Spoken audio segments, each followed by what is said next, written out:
காலை நேரத்திலே மீண்டும் நாம் அவருடைய பரிசுத்த வசனங்களை தியானிக்கவும் சிந்திக்கவும் அவர் கொடுத்திருக்கிற நேரத்திற்காகவும் திருவிற்காகவும் நான் அவருக்கு நன்றி செலுத்திக் கொள்கிறேன். அவருடைய பரிசுத்த ஆவியானவர் நம்மோடு கூட இருந்து வேதத்தின் மகத்துவங்களை பார்க்கும்படி நம்முடைய கண்களை திறக்கும்படியாக நாம் அவரிடத்திலே விண்ணப்பங்களை ஏறெடுப்போம். இந்த நேரத்திலும் இன்றைய தினத்தினுடைய பாடத்தை நாம் திருப்பி பார்க்கும் பொழுது ஏறக்குறைய 13வது வாரத்திற்குள் நாம் வந்திருக்கிறோம். இந்த காலாண்டுடைய ஆரம்பம் முதல் இதுவரைக்கும் மிகவும் விறுவிறுப்பாக இந்த பாடங்கள் நமக்கு கடந்து சென்றிருக்கிறது. அநேக சத்தியங்களை, இந்த கடைசி கால சத்தியங்களை, நிறைய அதிகமான சத்தியங்களை நாம் படித்திருக்கிறோம். தேவனுடைய பிள்ளைகளுக்கு அது நன்மையாகவும் ஆசீர்வாதமாக இருக்கும்படி தேவன் இம்மட்டும் துறவு செய்திருக்கிறார். இன்றைய தினத்திலும் அவர் துறவு செய்வார். இன்றைக்குரிய பாடத்திலே நமக்கு பூமியில் 1000 வருடம் அப்படின்ற தலைப்புல நம்ம படிக்கிறோம். பூமியில் 1000 வருடம், அதாவது 1000 வருட அரசாட்சி என்று உண்டு என்றது நமக்கு தெரியும்.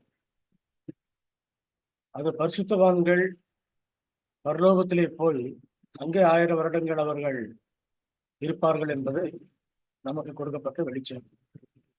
அந்த 1000 வருடம் அவர்கள் அங்க இருக்கும் பொழுது பூமியானது அந்த 1000 வருடங்கள் எப்படி இருக்கும் என்ற ஒரு பகுதியை மட்டும்தான் நம்ம இன்றைக்கு தியானிக்கிறோம். இந்த 1000 வருட காலங்களிலே பூமியானது எப்படி இருக்கிறது என்று நாம பார்க்கும் பொழுது அந்த இடத்துல பாதாளத்தின் திறவு போல் பெரிய சங்கிலியை கொண்டு ஒரு தூதன் இறங்கி வந்தான்னு சொல்லிட்டு நம்ம வெளிப்படுத்தல் 20ஆம் அதிகாரத்துல நம்ம படிக்கிறோம். பாதாளத்தின் திறவு போலையும் ஒரு பெரிய சங்கிலியையும் கையில் எடுத்துக்கொண்டு ஒரு தூதன் இறங்கி வந்தான் அப்படின்றதுதான் ஒரு வசனம். இந்த பாதாளத்தின் திறவுகோல் என்றால் என்ன, கையில் வைத்திருந்த அந்த சங்கிலி எதை குறிக்கிறது நமக்கு நன்றாக தெரியும். ஆரம்பத்திலிருந்து இந்த காலாண்டு முழுவதுமே அதிகமான தீர்க்க தரிசன வசனங்களை தான் நாம் படித்துக் கொண்டு வருகிறோம். 7ஆம் நாள் அட்வென்ட் சபையினுடைய தீர்க்க தரிசன கொள்கை என்று ஒன்று இருக்கிறது. 2 விதமான தீர்க்க தரிசன விளக்கங்கள் கிறிஸ்தவ உலகத்திலே இது நடமாடி கொண்டிருக்கிறது. ஒரு தீர்க்க தரிசன விளக்கம் ரோமன் கத்தோலிக்கர் அவர்கள் அதை பயன்படுத்தி கொண்டிருக்கிறார்கள். அது அந்த சிம்பாலிக் அர்த்தத்தை அதை கொண்டு வராதபடிக்கு அப்படியே இருக்கிறபடியே அவர்கள் போதித்துக் கொண்டிருக்கிறார். அது தவறான காரியம். ஆனால் அட்வென்ட் விசுவாச மக்களுக்கு ஆரம்ப காலத்திலே நம்முடைய மூதாதையர்கள் அட்வென்ட் விசுவாசிகள் அவர்கள் இந்த தீர்க்க தரிசனங்களை ஆராயும் பொழுது அந்த தீர்க்க தரிசனங்களிலே எப்படிப்பட்ட விளக்கங்களை கொடுக்க வேண்டும் என்பதற்கு அவர்கள் பிற்காலத்திலே கொடுக்கப்பட்ட சில விளக்கங்களை அவர்கள் கொண்டு வந்தார்கள். போன்றவர்கள் அவர்கள் இந்த விளக்கங்களை எழுதி அவர்கள் கொண்டு அந்த அடிப்படையில தான் அந்த தீர்க்க தரிசனங்கள் உண்மையாகவும் தெளிவாகவும் நிறைவேறியிருக்கிறதை நம்ம பார்க்க முடிகிறது. அப்போ இந்த இடத்துல பாதாளத்தின் திறவு போல் கையில ஒரு சங்கிலி, பெரிய சங்கிலியை எடுத்துக்கொண்டு ஒரு தூதன் இறங்கி வந்தான் அப்படின்னு சொல்லக்கூடிய ஒரு வசனமானது அது பாதாளம் என்பது என்ன அப்படின்றதுதான் நமக்கு மிக முக்கியமான பாடமாக நம்ம ஆரம்பத்துல நம்ம படிக்கிறோம். பாதாளம் சொல்லும் பொழுது நம்முடைய ஒரு புரிந்து கொள்ளுதல் எப்படி இருக்கும் என்றால், அதாவது அது ஒரு பூமிக்கு அடியில ஒரு பெரிய பிளவு அல்லது பூமிக்கு அடியில இருக்கக்கூடிய ஒரு பெரிய இருண்ட ஒரு இடம் அப்படின்னு சொல்லிட்டு ஒரு நமக்கு மனசுல ஒரு எண்ணம் ஏற்படும். ஆனா உண்மையிலேயே வேதாகமத்தை நம்ம ஆராயும் பொழுது அது கிடையாது. இந்த பாதாளம் என்ற வார்த்தைக்கு ஆங்கில வார்த்தையில் என்ன சொல்லப்பட்டிருக்கிறது என்றால் ஒரு பேரழிவான சூழல் அப்படின்ற அடிப்படையில் அதை நமக்கு விளக்கம் கொடுக்கிறது. பேரழிவான சூழல். பேரழிவான சூழல்னாக்க எல்லாமே ஒரு நிர்மூலமாக்கப்பட்டு வெறுமையாக்கப்பட்டு அல்லது எதற்குமே ஒரு பலன் இல்லாதபடிக்கு, மனுஷன் வாழ்வதற்கு தகுதி இல்லாதபடிக்கு அந்த இடத்தை அவர்கள் மாறி இருக்கிறார். அடுத்தது பழைய ஏற்பாட்டினுடைய புத்தகத்திலே கிரேக்க மொழிபெயர்ப்பிலே ஒரு மொழிபெயர்ப்பு இருக்கிறது. அந்த மொழிபெயர்ப்புகள் நமக்கு அதிகமான மொழிபெயர்ப்புகள் அந்த காலத்திலே உண்டு. அதிலே முதலாவது கிரேக்க மொழிபெயர்ப்பு மகா அலெக்சாண்டர் இருக்கும் பொழுது அது மொழிபெயர்க்கப்பட்ட ஒரு மொழிபெயர்ப்பு. அது செப்டுவாஜென்ட் வெர்ஷன் அப்படின்னு சொல்லி சொல்றாங்க. செப்டுவாஜென்ட் வெர்ஷன் சொல்லி சொன்னாக்க ஏறக்குறைய அந்த கிரேக்க வார்த்தைக்கு என்ன அர்த்தம் என்றால் 70 பேர் கொண்ட குழு. மகா அலெக்சாண்டர் சகரியா 9ஆம் அதிகாரத்திலே தன்னை பற்றி சொல்லப்பட்டிருக்கிற தீர்க்க தரிசனத்தை அவன் கேள்விப்பட்டு அதை அறிந்த போது இவ்வளவு பெரிய ஒரு வேதாகமோ ஒரு தீர்க்க தரிசனம் இருக்கிறதா அப்படின்னு சொல்லி உடனே என்ன செய்தான் என்றால் அவனுடைய நாட்டிலே அலெக்சாண்ட்ரியா பட்டணத்துல இருந்த யூதர்களை கொண்டு அந்த எபிரேய மொழியில இருந்த புத்தகத்தை கிரேக்க மொழியிலே மொழிபெயர்க்கும்படியாக கொண்டு வந்தார். அதுதான் செப்டுவாஜென்ட் வெர்ஷன். அதுல சில பிற்காலத்துல இருந்த யூதர்கள் சில வார்த்தைகள் சில இடங்களிலே அவர்கள் மாற்றமான வார்த்தைகளை அவர்கள் பயன்படுத்தினார்கள். ஆனால் எல்லாவற்றை விட நம்ம இதுல இன்னைக்கு நம்மளுடைய பாடத்துக்கு தேவையானது என்னவென்றால் அதுல நமக்கு சொல்லப்பட்ட ஒரு விளக்கம், சிருஷ்டிப்பின் காலத்திலே பூமியானது எப்படி இருந்தது, வெறுமையாக இருந்தது, ஒழுங்கின்மையும் வெறுமையுமாக இருந்ததுன்னு சொல்லுங்க. பூமியானது ஒழுங்கின்மையும் வெறுமையுமாக இருந்ததுன்னு சொல்லிட்டு ஆதியாகமம் 1ஆம் அதிகாரம் 2ஆம் வசனத்திலே நம்ம வாசிக்கிறோம். அந்த ஒழுங்கின்மையும் வெறுமையும் அப்படின்ற இடத்துல அந்த வார்த்தைக்கு கிரேக்க மொழியிலே அவர்கள் ஒரு வார்த்தையை அவர்கள் பயன்படுத்தினார். அது அபிசோ என்ற ஒரு வார்த்தையை அவர்கள் பயன்படுத்தினார். அபிசோ என்றால் ஒழுங்கின்மையும் வெறுமையுமாய் இருக்கிறது. இதைதான் பாதாளம் என்று அவர்கள் மொழியிலே அவர்கள் குறிப்பிடுகிறார்கள். அதாவது பாதாளம் என்றால் நம்ம பூமிக்கு அடியில இருக்கக்கூடிய ஒரு பாதாளமோ ஒரு இருண்ட இடமோ கிடையாது. இந்த பூமியானது ஒழுங்கின்மையும் வெறுமையுமாய் எப்படி தேவனானவர் அதை சிருஷ்டிப்பதற்கு முன்பாக இருந்துச்சோ அதே பழைய நிலைமைக்கு அந்த பூமி வந்தது. இதற்கு பிறகுதான் அவர் என்ன செய்கிறார் என்றால் இந்த பூமியை 1000 வருடத்துக்கு பிறகு கீழே பூமிக்கு வந்து அந்த சாத்தானையும் அவருடைய தூதர்களையும் அவருடைய மக்களையும் அவர் நரகத்துல தள்ளி அதை அழித்த பிறகு அந்த பூமியை புதிய வானமாகவும் புதிய பூமியாகவும் அவர் மாற்றுகிறார். அந்த புதிய வானமாக புதிய பூமியாக மாற்றுவதற்கு முன்பாக அவர் சிருஷ்டிக்கும் போது எந்த நிலைமையில பூமி இருந்ததோ அதே நிலைமைக்கு திரும்பவும் அவர் கொண்டு வந்திருக்கு. இதுதான் இந்த 1000 வருட காலத்திலே நடக்க போகிற ஒரு சம்பவம். கிறிஸ்து வரும்பொழுது இந்த ஒரு நிலையை அது எட்டி பிடித்து விடும். கிறிஸ்து வரும்பொழுது அவருடைய பரிசுத்தவான்கள் 1000 வருட அரசாட்சிக்கென்று பரலோகத்துக்கு எடுத்துக்கொள்ளப்படுகிறார்கள். பரலோகத்துக்கு எடுத்துக்கொள்ளப்பட்ட பிறகு அங்கே அவர்கள் துன்மார்க்கரை நியாயம் தீர்க்கிறவர்களாக கிறிஸ்துவோட கூட அமர்ந்திருப்பார். இந்த நியாய தீர்ப்புல அவர்கள் அங்கு நியாய தீர்ப்பு செய்யும் பொழுது பூமியிலே பிசாசான் சொல்லப்பட்ட வலு சர்ப்பமாகிய சாத்தான் 1000 வருடங்கள் அந்த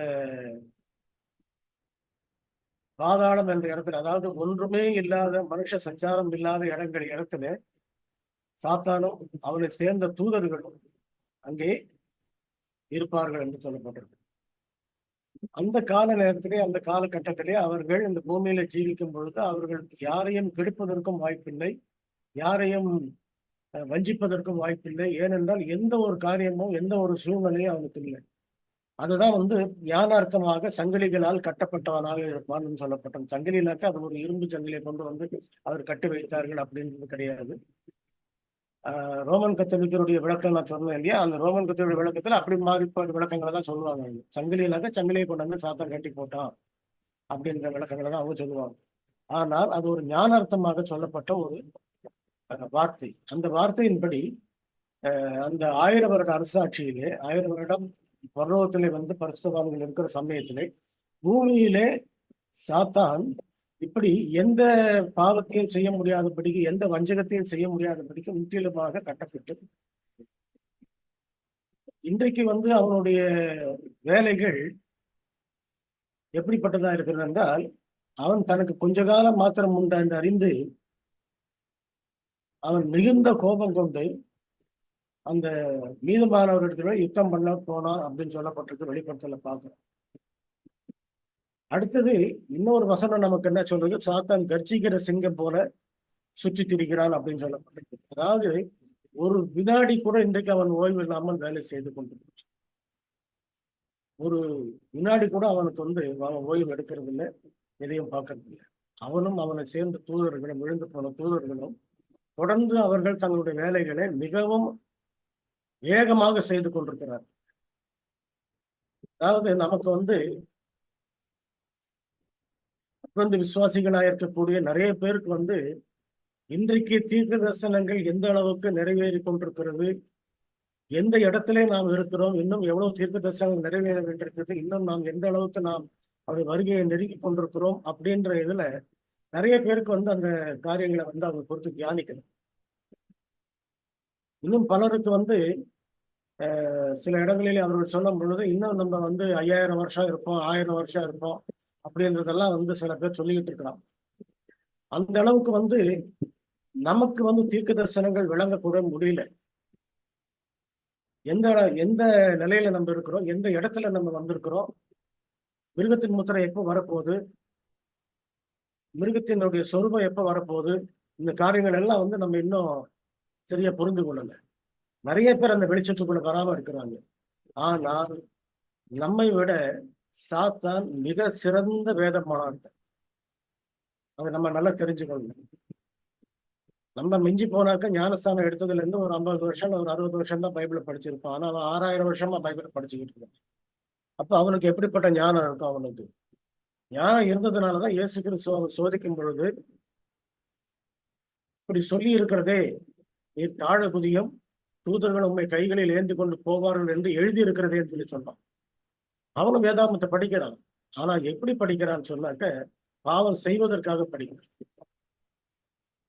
ஆகையினால நம்ம என்ன பார்க்கிறோம் என்றால், அவன் வேதாமத்தை படிக்கிறதுனாலதான் அவன் என்ன செய்கிறான், இன்னும் கொஞ்ச காலம் மாத்திரம் உண்டு என்று அறிந்துன்னு சொன்னாக்க தீர்க்க தரிசனங்களுடைய தெளிவான நிறைவேறுதல் என்னன்றது அவனுக்கு நன்றாக தெரியும், நம்மளை விட நல்லா தெரியும். ஆக அவனுக்கு தெரிந்ததுனால அவன் என்ன செய்யறான், ரொம்ப வேகமா வேலை செஞ்சுட்டு இருக்கிறான், ரொம்ப சுறுசுறுப்பா இருக்கிறான். ஒரு ஒரு நிமிடம் கூட ஒரு மனுஷனையா விடுறதில்லை. எப்படியாவது இந்த ஆத்துமாக்களை அவன் அழிக்கணும், அவர் உண்டாக்கின மக்களை அவர் அழித்து அவர்களை பாவத்துக்குள்ளாக்கி விழ வைக்கணும்ன்றதுதான் அவனுடைய நோக்கம். அதனால்தான் நீங்கள் சோதனைக்கு பண்ணாதபடிக்கு விழித்திருந்து ஜெபம் பண்ணுங்கள் சொல்லி ஆண்டவர் நமக்கு சொன்னார். ஆக அப்படிப்பட்ட ஒரு சூழ்நிலையிலே இப்போது இந்த 1000 வருடங்கள் அவன் இருக்கக்கூடிய நிலைமை என்னவென்றால், ஒரு வினாடி கூட அவனால யாரையுமே வஞ்சிக்கவும் விரோதிக்கவும் எந்த காரியங்களையும் செய்யவும் எந்த பாவங்களை செய்யவும் முடியாதபடிக்கும் கட்டப்பட்டு கிடக்கிறான். இதுதான் அந்த 1000 வருட அரசாட்சியிலே பூமியில அவன் இருக்கக்கூடிய ஒரு நிலைமை. பூமியானது ஒழுங்கின்மையும் வெறுமையுமா இருந்ததுன்னு சொல்லப்பட்டிருக்கு. ஒழுங்கின்மையும் வெறுமையுமா இருந்ததுன்னு சொன்னாக்க, அந்த நாட்களிலே ஒழுங்கின்மையும் வெறுமையுமா இருக்கும் பொழுது அந்த பூமியிலே தேவ ஆவியானவர் ஜலத்தின் மேல் அசைவாடி கொண்டிருந்தார் அப்படின்னு சொல்லப்பட்டிருக்கும். அது வந்து அப்போ இருந்த நிலைமை.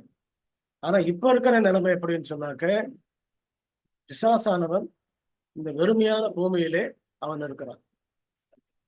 சிருஷ்டிப்புக்கு பிறகு பூமி பாழாத பிறகு அந்த பூமியை அவர் திரும்பவும் அவர் சுத்திகரித்து புதிய வாதமாக புதிய பூமியாக உண்டாக்கக்கூடிய சம்பவத்துக்கு முன்பாக இந்த 1000 வருடங்கள் அவன் அங்கே இருக்கு. இதிலே அவனுக்கும் சரி அவனுடைய தூதர்களுக்கும் சரி இந்த 1000 வருடங்கள் மிகவும் ஒரு நீண்ட காலம். எப்படி நீண்ட காலம் என்றால், பாவத்தில் விழுந்த மக்களுக்கு 1000 வருடம்ன்றது ஒரு பெரிய யுகம். ஆனால் தேவனுடைய பார்வையிலே 1000 வருடங்கள் ஒரு நாளை போல இருக்கிறதுன்னு சொல்லப்படும். அப்போ மகிமையிலே வாசமா இருக்கக்கூடிய அவருடைய பிள்ளைகளுக்கு அந்த 1000 வருட அரசாட்சியில நாம நிற்கும் பொழுது அது ரொம்ப சீக்கிரத்துல கடந்து போன மாதிரிதான் இருக்கும். இன்னைக்கு போயிட்டு நாளைக்கு திரும்பவும் நம்ம பூமிக்கு வந்துருவோம். இப்படிதான் இருக்கும். ஆனால் அவர்களுக்கு விழுந்து போன தூதர்களுக்கும் பாவத்தில் விழுந்தவர்களுக்கும் அது ஒரு நீண்ட காலமாக இருக்கும். ஒரு பெரிய தண்டனை. மனுஷனுக்கு இருக்கிறதுலயே ஒரு பெரிய தண்டனை எதுவென்றால், நம்ம பொறுமையா இருந்து காத்து காத்து பார்த்து ஏமாந்து போறக்கூடிய ஒரு நிலைமை தான் ஒரு மோசமான ஒரு தண்டனை. அந்த தண்டனையை தான் சாத்தான் என்ன செய்யறான்னு சொன்னாக்க, 1000 வருடங்கள் அனுபவிச்சுட்டு அவனும் அவனுடைய தூதர்களும் அதை அனுபவிச்சு. இந்த நேரம் ஆண்டவர் என்ன செய்கிறார் என்றால், ஒரு காரியத்தை அவங்களுக்கு உணர வைக்கிறது. சாத்தானுக்கும் அவருடைய தூதர்களுக்கும் ஒரு காரியத்தை அவர்களுக்கு உணர வைக்கிறது. சாத்தான் ஒரு பெரிய பொய்யை ஏதேன் தோட்டத்தில் அவன் சொன்னான். என்ன பொய்யை சொன்னான்னு சொன்னாக்க, நீங்கள் இதை புசிக்கும் நாளிலேயே சாகவே மாட்டீர்கள் அப்படின்னு சொல்லி சொன்னான். அவனுடைய பொய்யை ஆதாமும் ஏவாளும் முதல்ல யோசனை பண்ணி நம்பிட்டாங்க. அங்கதான் கொஞ்சம் அவிசுவாசம் தலை தூக்குச்சு அவங்களுக்கு. அதாவது என்றைக்கு தேவனுடைய வார்த்தையின் மேல நமக்கு சந்தேகம் வருதோ, அதாவது தேவனுடைய வார்த்தை நமக்கு புரியாதனால அதுக்கு விளக்கம் கேட்கணுன்றதுக்காக வேண்டி நம்ம கேட்கும் போது கூட அது பொய்யாக இருக்காது, அது உண்மையாக இருக்கும், அது சத்தியமாக இருக்கும். ஆனாலும் அதை நம்ம விளங்கிக் கொள்ள வேண்டும் என்று பார்க்கிறது அது வேற, அது வேத ஆராய்ச்சி. ஆனால் அதே சமயத்திலே தேவன் அப்படிப்பட்ட நல்லவர் அல்ல, நம்ம ஏமாற்றுகிறவர் தான், சாத்தான் சொன்னது சரிதான் அப்படின்னு நினைக்கக்கூடிய அளவுக்கு ஆதாம் ஏவாளுக்கு ஏற்பட்ட ஒரு சந்தேகம். அவன் நீங்கள் சாக மாட்டீர்கள் சொன்ன அந்த வார்த்தையை அவங்க நம்பினாங்க. அதுக்கேற்ற பிரகாரம் அவங்க பாவத்துல விழுந்த பிறகு உடனே செத்துருவாங்கன்னு எதிர்பார்த்தது அவங்க சாவு வரல. ஏன் சாவு வரல அப்படின்னு சொல்ல போனா, அவர்கள் சாவு வராமல் இருந்ததுக்கு காரணம் என்ன? அந்த சாவு உடனே வந்திருந்தால் அவர்கள் உணர்வதற்கும் திருந்துவதற்கும், பாவத்தை குறித்த உணர்வு ஏற்பட்டு மனம் திரும்பி பாவத்தை அறிக்கையிடுவதற்குரிய வாய்ப்பை அவர்கள் பெற்றிருக்க மாட்டார்கள். தேவனுடைய கிருபை வரம் அவர்களுக்கு சற்று நேரம் கொடுத்தது. தாங்கள் செய்தது பாவம் என்பதை அவர்கள் உணர வேண்டும். எப்பொழுது அவர்கள் உணர வேண்டும்? அவர்களுடைய ஜீவியத்திலே அந்த பாவம் செய்த பிறகு அநேக காரியங்களே தேவனுடைய மகிமையை அவர்கள் இழந்து விட்டார். அவர்கள் நிர்வாணிகள் என்று அறிந்து தங்களை தாங்களே தங்கள் வஸ்திரங்களாலே மூடிக்கொள்ள பார்த்தார்கள். அப்போ அந்த மாதிரி மகிமையை இழந்த பிறகு அவருடைய ஞாபக சக்தியோ அவருடைய சிந்தனை சக்தியோ எல்லாமே குறைஞ்சு போச்சு. அதனால அவர்கள் பாவத்தை உணர முடியல. அந்த உணர முடியாதனாலதான் அவங்க என்ன செய்தாங்கன்னு சொன்னாக்க, ஆதாமை நோக்கி ஆண்டவர் கேட்டாரு, அந்த பாவத்தை பணியை புசியா அப்படின்னும் போது, ஆமா ஆண்டவரே நான் புசிச்சேன்னு அவன் சொல்லல. நீர் உண்டாக்குற மனுஷன் எனக்கு கொடுத்தார். ஏவாள்கிட்ட கேட்கும் பொழுது அவன் என்ன சொன்னா, நீர் உண்டாக்கின சர்ப்பம் எனக்கு கொடுத்தது. ஆக எல்லாருமே என்ன செய்தாங்கன்னா, பாவத்தை நான் செய்தேன், எனக்கு தான் மன்னிப்பு வேண்டும் ஆண்டவரே அப்படின்னு கேட்டிருந்தா பரவாயில்ல. அவங்க யாரும் அப்படி கேட்காதபடிக்கு அவர்கள் எல்லாருமே பாவத்தை தேவன் மேலேயே சுமத்தினார்கள். நீர் உண்டாக்கினதால தான் நான் கஷ்டப்படுறேன், நீர் உண்டாக்கினால தான் நான் பாவம் செஞ்சேன் அப்படின்னு பாவத்தை தூக்கி அவர் மேல போட்டேன். அப்போ அவரு சொல்றாரு, சரி அந்த பாவத்தை நானே ஏத்துக்கிறேன், அதனால என் மகனை நான் அனுப்பி வைக்கிறேன் அப்படின்னு சொல்லி தம்பி குமாரனை இங்க அனுப்பி வைத்தாருன்றது நமக்கு நன்றாக தெரியும். அப்படிப்பட்ட ஒரு நிலையிலே அவர்கள் பாவத்தை உணரக்கூடிய நேரமும் வாய்ப்பும் கிருபையும் அவர்கள் கொடுத்திருக்கிறார். அந்த கிருபையிலே அவருடைய ஆவியானவரை கொடுத்து பாவத்தை கண்டித்து உணர்த்தக்கூடிய ஒரு சூழ்நிலையை அவர்கள் கொடுத்தார். இவைகளெல்லாம் கொடுப்பதற்காக தான் அவர்களுடைய சாவு தள்ளி போடப்பட்டது. உடனே செத்திருந்தார்கள், ஆனால் தேவன் கொடுமையான ஒரு சர்வாதிகாரியாக இருந்திருப்பார். அப்படி இல்லை, அவர் மிகவும் அன்புள்ளவராக இருந்து தன்னுடைய கைகளினாலே சிருஷ்டித்த அந்த மனிதர்கள் உடனே சாகக்கூடாது என்பதற்காக வேண்டி அவர்களை கொஞ்ச நாள் கொடுத்து, நேரம் கொடுத்து, அவர்கள் சிந்திக்கவும் உணரவும் வாய்ப்புகளை கொடுத்து, இந்த வாய்ப்புகளை அவர்கள் பெற்றதனாலே கொஞ்சம் கொஞ்சமாக தன்னுடைய தவறுகளை உணர வேண்டிய நிலைமைக்கு அவங்க ஆளாகும். அப்ப தன்னுடைய பாவங்களை அறிக்கையிட வேண்டிய நிலைமைக்கு வந்தாங்க. இந்த வாய்ப்பு கொடுத்ததுனாலதான் அவர்களுடைய சாவு தள்ளி போடப்பட்டது. ஆனால் அவர்கள் உடனே என்ன நினைத்தார்கள் என்றால், சாவு வரவில்லை என்பதனாலே சாத்தான் சொன்னது உண்மைதான் அப்படின்ற ஒரு நிலைமைக்கு வந்தார். நம்முடைய விசுவாசம், இது தேவனுடைய வார்த்தை, கர்த்தருடைய வாய் இதை சொல்லிச்சு என்ற ஆதாரத்தை நாம் தேடி பார்க்கும் பொழுது, அந்த கர்த்தருடைய வாய் சொன்ன வார்த்தைகளை மட்டுமே நாம் தேவன் சொன்னது உண்மை, அவருடைய வார்த்தை உண்மை அப்படின்ற ஒரு நிலைமையில நம்ம இருப்போமானாக்க நம்முடைய விசுவாசத்தை நம்ம இருக்கிறோம் அர்த்தம். அநேக சமயங்களிலே அவருடைய ஆலோசனைகளையும் அவருடைய வார்த்தைகளையும் நம்ம அள்ள தட்டி விட்டுட்டு அதை நம்ம புறக்கணித்து விட்டு நம்ம பல விஷயங்களை நம்ம சொல்லி, பல காரணங்களை சொல்லி, வசனத்துக்கு பதிலாக உலக பிரகாரமான ஞான காரியங்களை நம்ம எடுத்து சொல்லி நாம என்ன செய்யறோம், நம்முடைய சொந்த வழிகளுக்கு நியாயம் சொல்லிட்டு. அப்படி கிடையவே கிடையாது. சிந்திக்கிறதுல கூட நம்ம என்ன சிந்திக்க வேணும்ன்றது அவர் நமக்கு கட்டளையிட்டு இருக்கு. சாப்பிடுறதுல நமக்கு என்ன சாப்பிடணும்னு அவர் நமக்கு கட்டளையிட்டு. ஆக அவருடைய சித்தத்தை பூர்ணமாக அறிந்து அதுக்கு ஒப்பு கொடுக்கிறது தான் புத்தி உள்ள ஆராதனை என்றார் 12.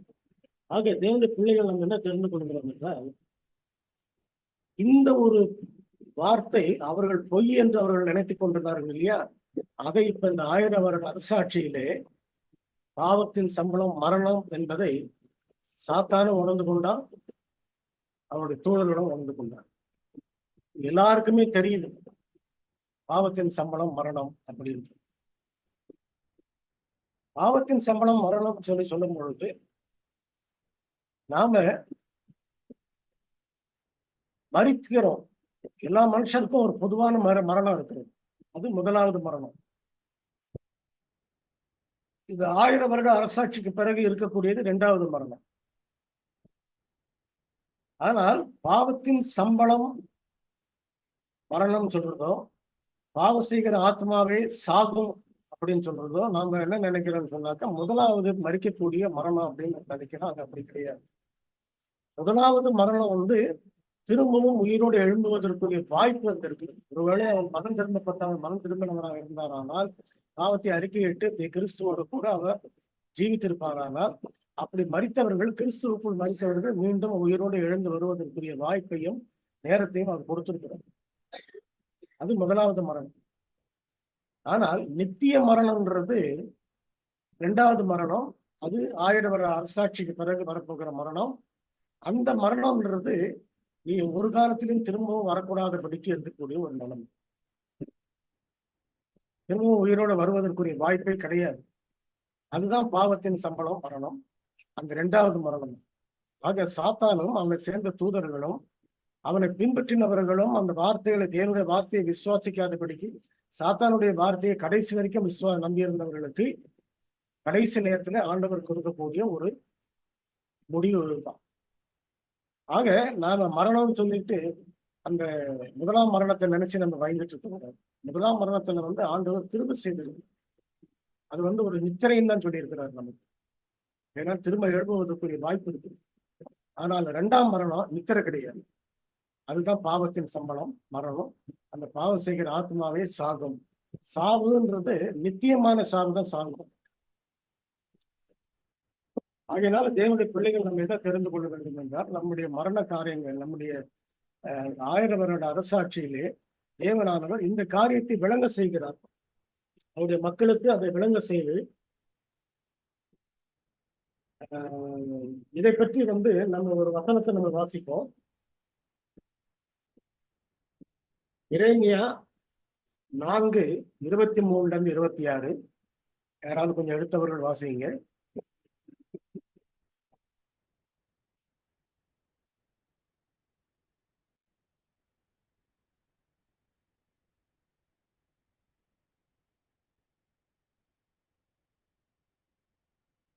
எரேமியா 4:23-26.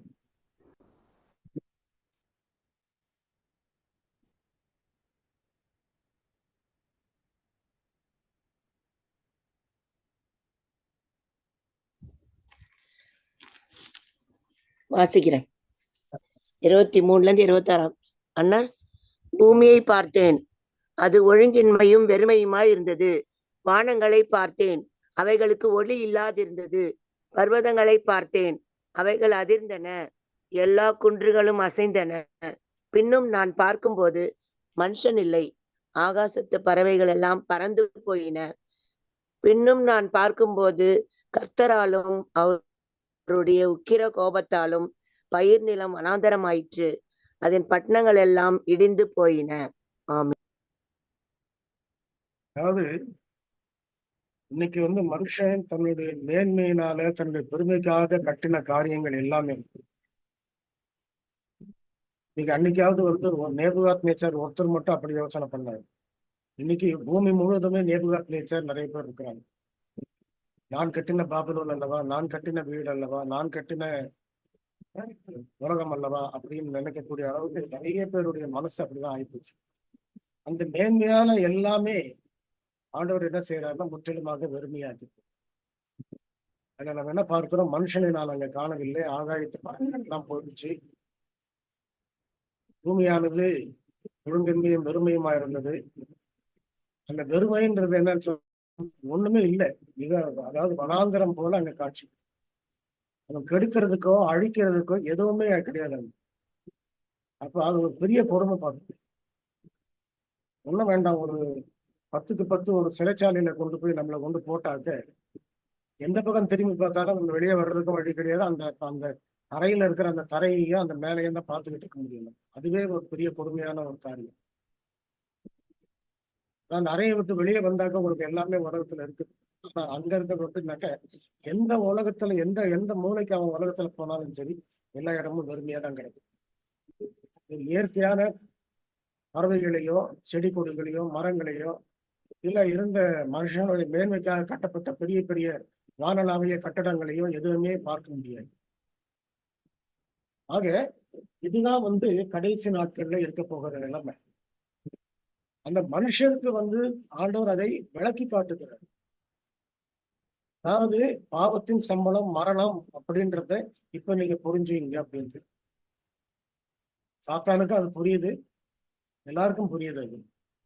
ஆனால் தேவனுடைய பிள்ளைகள் கடைசி நாட்களிலே எப்படி இருப்பார்கள் அப்படின்னு சொல்லி பார்க்கும் பொழுது இன்னும் ஒரு வசனத்தை நம்ம பார்ப்போம்.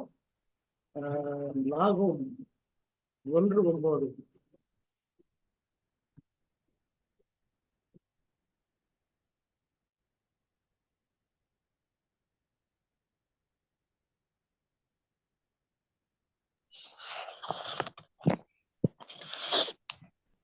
நீங்கள் கர்த்தருக்கு விரோதமாக செய்ய நினைக்கிறது என்ன? அவர் சர்வ சங்காரம் பண்ணுவார், இடுக்கம் மறுபடியும் உண்டாகாது. அதாவது நம்ம என்ன தெரிந்து கொள்ள வேண்டும் என்றால், இன்னும் ஒரு கேள்வி எழுப்பலாம். திரும்பவும் மனுஷன் பாவம் செய்து அந்த நிலைமைக்கு வந்துருவானா? திரும்பவும் பூமி சாத்தானால சோதிக்கப்படுமா அப்படின்னாக்க அது கிடையாது. சர்வ சங்காரம் செய்யப்படும், மீண்டும் இடுக்கல் உண்டாகாது. இதுதான் நாகூர் தீர்க்கதரிசி சொல்லுகிறோம். அவர் மூலமாக கொடுக்கப்பட்ட ஒரு வெளிச்சம். மீண்டும் இடுக்கல் உண்டாகாது. சாத்தானுக்கை அவர் கட்டி போடும் பொழுது அடுத்தது அவரை அந்த பாதாளத்தின் திறவுகோலோட திறந்து அவனை அந்த மாதிரி 1000 வருடங்கள் வைத்திருப்பது என்பது அதான் நிரந்தரமான ஒரு முடிவு அவனுக்கு. அதுக்கு பிறகு வரப்போறது இல்லை. அவனும் அவனை சேர்ந்த தூதர்களும் அவனை பின்பற்றினவர்களும் அக்னி கடலில தள்ளப்படுவார்கள். அந்த அக்னின்றது உங்களுக்கு என்னன்னு சொன்னாக்கா இந்த அக்னி கிடையாது, நம்ம பூமியில நம்ம வச்சிருக்கிற நெருப்பு கிடையாது. பரலோகத்தில் இருக்கக்கூடிய அக்னி வேற. அதுல அழிஞ்சாக்க நித்தியமான அழிவு. சோதம் குமாராவை நித்திய அக்னியினாலே அவர் அழித்தார்னு சொல்லப்பட்டது. அதோடைய அக்னி எப்படிப்பட்டது என்றால் கந்தக கல்.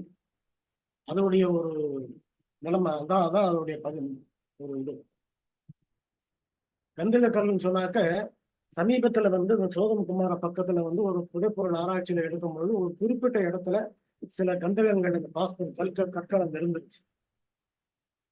அதை கொண்டு அவர்கள் சோதனை சாலையில சோதித்து பார்த்தார்கள்.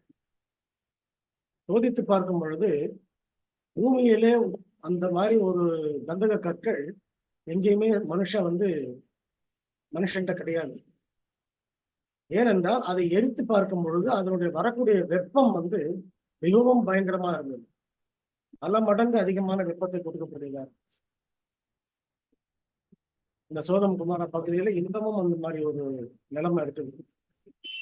ஆக அந்த நாட்டிலேயே அவர் சோதம் குமாரை அழிக்கும் போது செய்த அதே நித்திய அக்னி தான் என்ன செய்ய போகிறது என்றால் இந்த சாத்தானுடைய தூதர்களையும் துன்மார்க்கரையும் லூசிபரையும் அழிக்கப் போகிறது. ஆக இப்படிப்பட்ட ஒரு அழிவு, நிரந்தரமான அழிவு, திரும்பவும் அவன் வந்து இடுக்கன் செய்வதற்கு அங்க இடமே கிடையாது. இனி இடுக்கன் ஒருபோதும் வரப்போவதே கிடையாது. ஆக நமக்கு கொடுக்க போகிற வாழ்க்கை அவர் எப்படிப்பட்ட வாழ்க்கை என்றால் மரணம் இல்லாத நித்தியமான ஒரு சமாதானத்தின் வாழ்க்கை. அந்த சமாதானத்தின் வாழ்க்கையை நாம் பெற்றுக்கொள்வதற்காக தான் 7ஆம் நாள் அட்வென்ட் சபைக்கு வந்து தேவன் ஒரு வித்தியாசமான ஒரு விசேஷமான வெளிச்சத்தை அவர் கொடுத்திருக்கிறார். இவைகளை நாம் தெளிவாக அறிந்திருக்க வேண்டும். அட்வென்ட் சத்தியம் என்ன என்பதை ரொம்ப தெளிவாக அறிந்து வைத்திருக்க வேண்டும். ஒண்ணு மட்டும் நம்ம நல்லா தெரிந்து கொள்ளணுங்க. வேதாகமத்தை நாம் சரியா புரிந்து கொள்ளவில்லை என்றால் கடைசி நாட்களிலே சாத்தான் வஞ்சகங்களை பண்ணும் பொழுது கூடுமானால் தெரிந்து கொள்ளப்பட்டவர்களையும் வஞ்சிப்பான்னு சொல்லப்பட்டிருந்தது. அந்த வஞ்சனையில வந்து நம்ம ரொம்ப ஈஸியா விழுந்து மாட்டிக்கொண்டு வசனங்கள் தெரிந்திருக்க வேண்டும். வசனங்களுக்குரிய சத்தியத்தின் அர்த்தங்கள் தெரிந்திருக்க வேண்டும். சாத்தான் வசனம் சொல்றது வேற, நம்ம சொல்றது வேற, கிறிஸ்து சொன்னது வேற. ஆக கிறிஸ்துவுடைய ஆவியோட கிறிஸ்துவுடைய ஞானத்தோட நம்ம வசனத்தை படித்து அதை புரிந்து கொண்டிருப்போமானால் கடைசி நாட்களிலே நாம் சாத்தானை ஜெயிக்க முடியும். ஆகையினால தேவனுடைய பிள்ளைகள் இந்த காலாண்டு முழுதும் அநேக நல்ல பாடங்களை நம்ம படிச்சிருக்கிறோம். இந்த காலாண்டின் புத்தகத்தை வந்து ஒவ்வொருவரும் நீங்க என்ன செய்யணும்னா வீட்டுல வந்து பத்திரப்படுத்தி வைத்துக் கொள்ளணும். அடிக்கடி அந்த புத்தகங்களை நீங்கள் திருப்பி பார்க்கணும். பின்னால இந்த காலாண்டோட இதை படிச்சுட்டு விட்டுறக்கூடாது. மேற்கொண்டு திரும்ப அதை நம்ம படிச்சு பார்க்கணும். அநேக விலையேறப்பட்ட சத்தியங்களை நம்ம இந்த தடவை படிச்சிருக்கோம். எல்லாமே அட்வென்ட் சபைக்கு கொடுக்கப்பட்ட கடைசி கால தூதுகள். இது ஒரு பெரிய ஸ்லாக்கியம் தேவனுடைய பிள்ளைகளுக்கு உலகத்துல யாருக்குமே கொடுக்கப்படாத ஒரு ஸ்லாக்கியம், ஒரு வெளிச்சம். அப்படிப்பட்ட பாடங்களை இந்த காலை நேரங்களிலே படிப்பதும் ஒரு பெரிய ஸ்லாக்கியம். தேவன் தாமே அவருடைய பிள்ளைகளை இன்றைக்கும் எப்பொழுதும் ஆசீர்வதிக்கிறாங்க. மிக்க நன்றி ஐயா. இந்த நாளோட சத்தியத்தை பூமியில் 1000 வருட அரசாட்சி என்ற காரியங்களை நாம் கற்றுக்கொண்டோம். இந்த சத்தியங்களை கொடுத்த தேவனுக்காகவும் எடுத்து கொடுத்த அவருடைய ஊழியக்காரருக்காகவும் நன்றி செலுத்துவோம். இப்போதும் நம்ம சத்தியங்களை கேட்டவர்களாக அதுக்கு கீழ்ப்படிய தேவன் தாமே நமக்கு பலனையும் ஞானத்தையும் தருவாராக. இப்போதும் நாம் பிரிவோம். நாளை தினத்திலே நாம் இதே நேரத்திலே நாம் இணைந்து இன்னும் இருக்கிற அந்த ஓய்வு நாள் பாடங்களை படிப்போம். கர்த்தர் தாமே இந்த நாளை ஆசீர்வதிப்பார்.